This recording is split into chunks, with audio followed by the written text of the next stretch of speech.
Magandang umaga sa inyong lahat na naman or good morning to all of you. So ngayon nandito na naman po ako sa aking bonsai garden as a part 4 ng aking pag-share sa inyo dito sa aking maliit na bonsai garden at saka itong aking mga bonsai materials. So na video ko na ito or napakita ko na sa inyo na sabi ko is yung may mga sanga na pinaputol ko tapos patubuin ko, then yun ang palakihin ko tapos para ma-wire. So nandito na yung materials ko na hindi namatay, galing hinukay ko doon sa likod. So nabuhay na siya tapos may mga dahon na. So gawin ko dito is yung portion dito nga banda, itong dalawa yung pinutulan ko, iiwan ko itong mga dahon. Tapos itong mga bagong salingsing dito, ikakat ko para ito ang unang lumaki. Tapos mahahabol nila itong mga sanga dito sa bandang baba. Pero before we continue on this, pakita ko lang sa inyo yung how I make my bonsai. Yung from the start, just sharing lang po is regarding my microcarpa, ang ginawa ko sa aking microcarpa. So ito yung sinasabi ko sa inyong microcarpa nga ginugupitan ko. So lahat ng microcarpa with this last few days ginugupitan ko. So ito pa another microcarpa bonsai materials. Then dito naman yan. So lipat tayo sa kabila, hanapin pa natin yung iba kung na saan nakalagay. So nandito lang pala. So we have another microcarpa. So may mga dahon akong iniwan kasi maliit naman siya, so hindi ko lang tinanggal. So we have another microcarpa bonsai material. So ang nagustuhan ko lang itong microcarpa kasi mahirap mamatay. Dali rin siya mabuhi ba. Yung another microcarpa. So natutuwa ako kasi na kahit maliit, at least matanda na siya. Tapos is naliko-liko na ako ng punuan. So another microcarpa here. So kaya sa isip ko is na lang siguro puro na lang microcarpa ang gawin ko yan. Microcarpa na naman di cascade. So bali dalawa siguro itong cascade ng microcarpa ko. Another microcarpa yan. Ito ang pinakaunang ginugupitan ko. So nagsalingsing ni siya sa taas. Then dito sa baba yun ang iniwanan ko para mas mauna siyang lumaki. Pag matubo na tanan sa taas, tanggalin na po ako ng kusob para tanang nutrients dito sa baba. Tanan. So another microcarpa bonsai materials. Puro pa may mga wire. So may isa akong microcarpa na banting-banting na lang naiwan. Yun ang pinakamama nila, yung mother nila. So ito na yung mother ng aking microcarpa. Ito dako na siya. Tapos ang ginawa ko, may sangaman siya dito, yung ganyan, pinutol ko dito. Tapos pinahiga ko. So nahirapan ako kasi dako-dako naman siya punuan, ganito naman pupunuan. So ang ginawa ko, try ko nang lang ibawag-bawag ko na lang natural nga maging forma niya. So ito yung microcarpa nga sana matatrabaho ko kung madala pa sa akong video, kung di pa kay taas itong dalawa. So gawin ko dito is hindi ko ito puputulan, tanggalan ko lang dahon tapos i-wire ko lang kung sa kakayahan ko lang kung anong forma ang lumabas nitong microcarpa na ito. So yun ang microcarpa bonsai materials ko. Marami-rami ng kaunti. Then may dalawa, so kita nyo kanina may dalawang microcarpa, yun ang tatrabaho ko after ko matapos nito. So ang gagawin ko dito is ito i-wire, try ko i-wire, tapos may mga i-wire dito pa tanggalan ko ng dahon. Yung mga area na hindi dapat padahunan, tanggalin ko rin.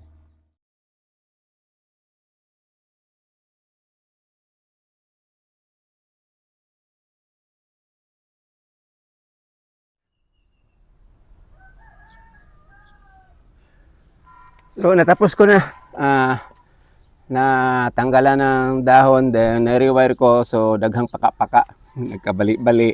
So ang problema kasi itong mga wire ko is recycle, kaya maghirapan tayo. Tapos hindi pa tatuyo itong soil sa pot niya, kaya matigas talaga siya o mag-crack talaga.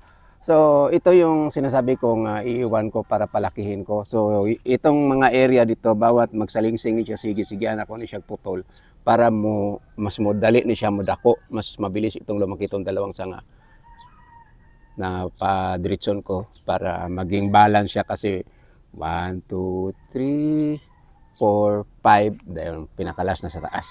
So, proceed na tayo sa tapos. Nawala na ko. So since tapos na ito, nagawa ko, tapos na-share ko sa inyo. So proceed na tayo doon sa microcarpa.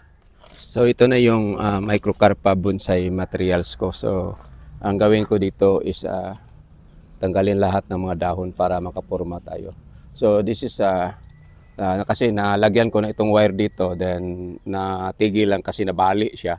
Yung pinipilit ko na i-bend, so pinabayaan ko na lang. So ang sa akin, tanggalin ko na itong wire. Then ang gawin ko dito is like siyempre may sanga siya dito. Then gawin diyan is i-bend ito pa dito pa kabila. Dito siya. Tapos is itong dito sa taas nga side, dalawa mang sanga sila, so kailangan isa lang ang iwan ko. Tanggalin ko ito iwan. Tapos pag bend niya pa ganyan, is dito naman sa kabila yung bend niya kasi pag halimbawa nito dito yung sanga tapos diyan mo i-bend, hindi magandang tingnan, or I think parang tuwang lantawon ba. So ang gawin diyan is yun lang ang opposite. So yung isa hindi ko alam pa kung anong gagawin ko, basta sa akin lang yung magawa ko ng bonsai is yung saan siya naka direction doon sa bali open side, lagyan ko ng sanga, din sa close side walang sanga. So mag-start na ako tanggal ng dahon, tapos tanggalan ko ito ng wire.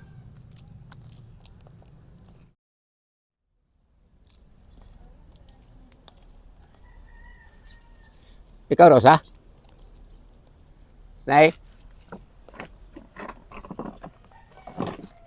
Ay, bisita ako.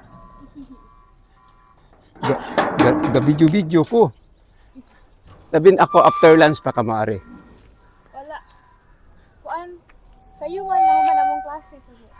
So, kuan ba? Kaning, walay plano ka mo increase kag strands aning string? Ano man ko?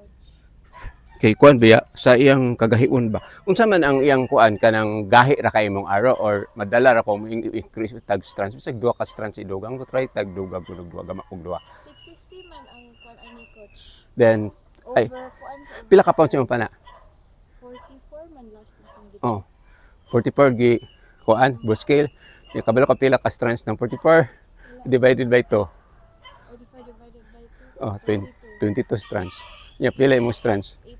18. Bisa na lang 20. Sige coach. Pero sulay na to 18 16. 18. Oh, 18. Ako try lagi og 20. Sige. Dayan unsa man coach?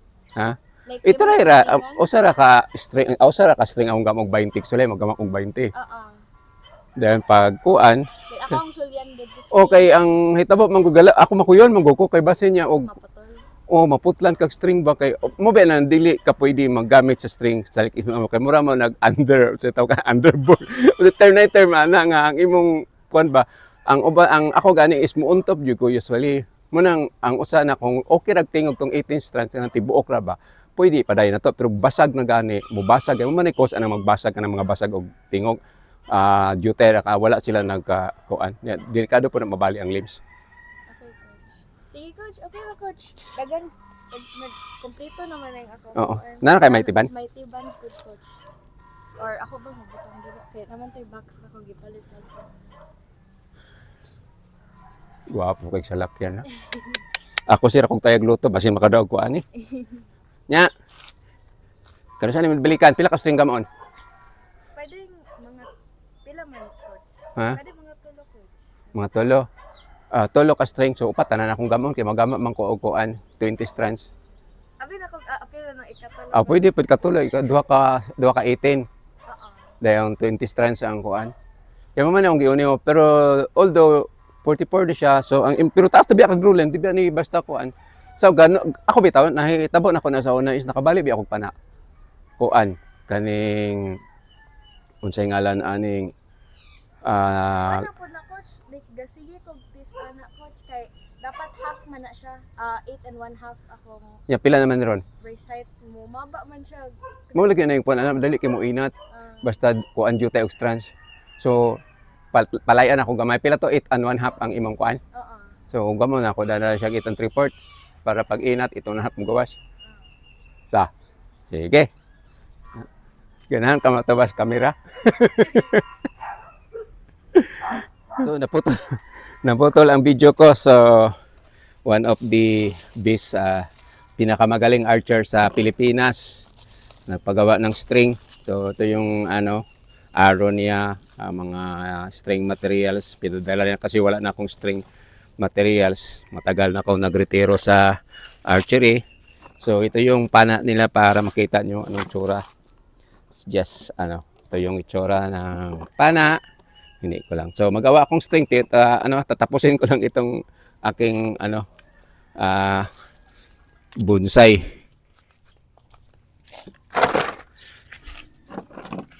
Kailangan ko itong matapos kaagad kasi init na diri sa akong lugar.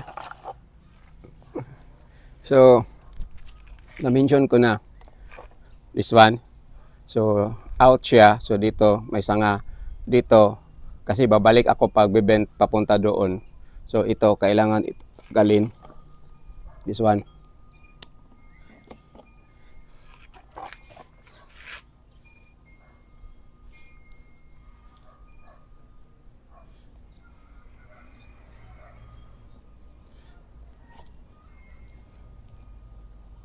Then ang arrangement sa sanga ko is left right left right left right.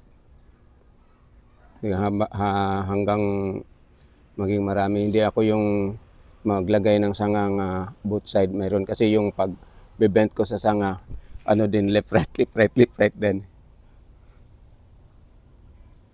So yun, itong microcarpa kita nyo is basa yung pot niya, yung suwel, pero nakaganda is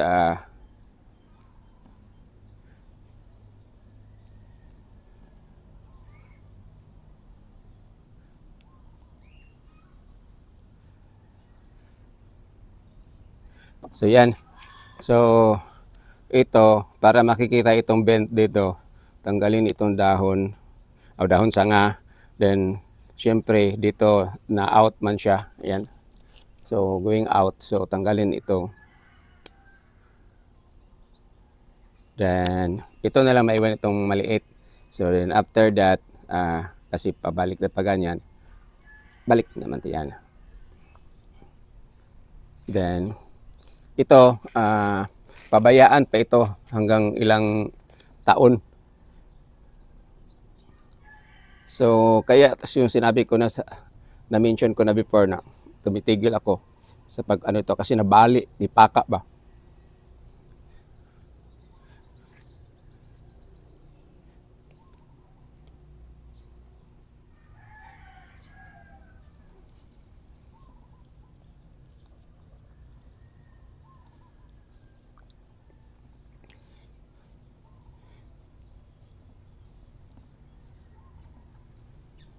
Then after that, pag hindi maganda, balik na naman. So itong ginagawa ko is parang murag nag-experiment ba. Kahit ano lang forma kasi ang dami ditong microcarpa. Kaya bisag unsa ray for mga mahuna-hunaan ako, yun ang susundin ko.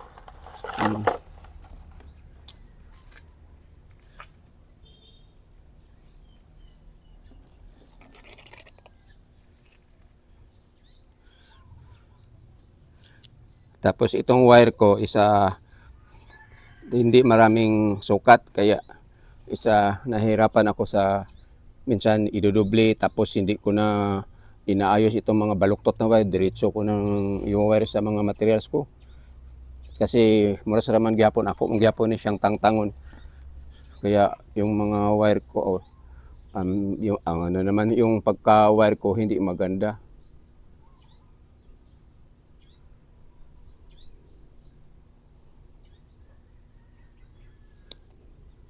Tulad nito.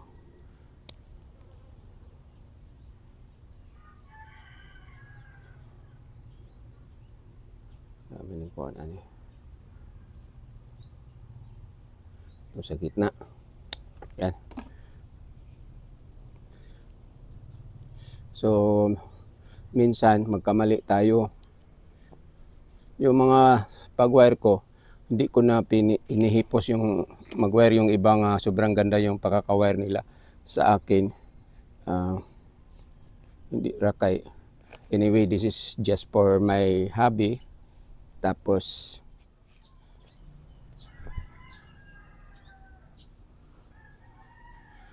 so ito na yung aking microcarpa. So marami pa itong kulang dahil sobrang taas dito.